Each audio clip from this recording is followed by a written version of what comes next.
Evelyn had always been second best. In school, her best friend, Celeste, was the one who got the highest grades. In college, Celeste was the one who got the scholarship.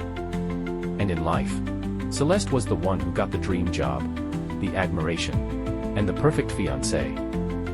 Evelyn convinced herself that she was happy for Celeste. She smiled at her successes, cheered at her victories, and played the role of the ever-supportive best friend. But deep inside, the green-eyed monster whispered, "Why not you? You work just as hard.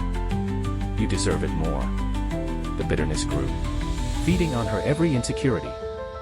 Evelyn started noticing Celeste's flaws. How she sometimes bragged too much. How she had life handed to her so easily. The monster inside her twisted reality, turning admiration into resentment. Then came the final blow. Celeste excitedly announced her engagement to Daniel, the man Evelyn had secretly loved for years. That night, Evelyn lay awake, the monster's voice louder than ever. "She takes everything from you.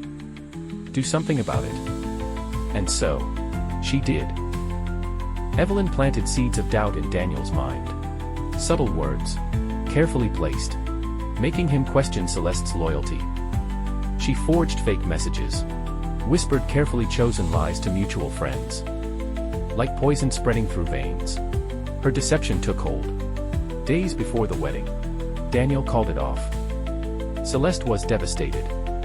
"I don't understand, Evelyn. Why is this happening?" She sobbed, leaning on the one person she thought she could trust.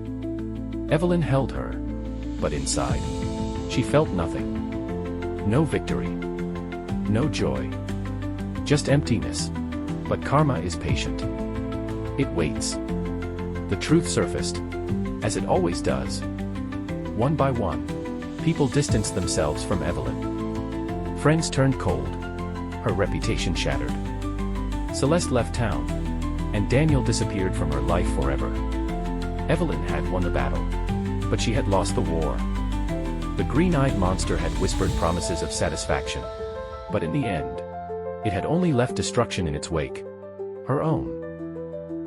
You see, Shakespeare was right when he said, "Oh, beware, my lord, of jealousy. It is the green-eyed monster which doth mock the meat it feeds on." Jealousy doesn't just destroy others. It erodes the person who harbors it. Evelyn thought she could manipulate the situation, but in the end, she was consumed by the very thing she tried to control. The green-eyed monster didn't just mock her. It made her lose everything she ever cared about. So, before jealousy takes root in your heart, remember, it doesn't just harm the one you envy. It harms you, too. The price of jealousy is far too high.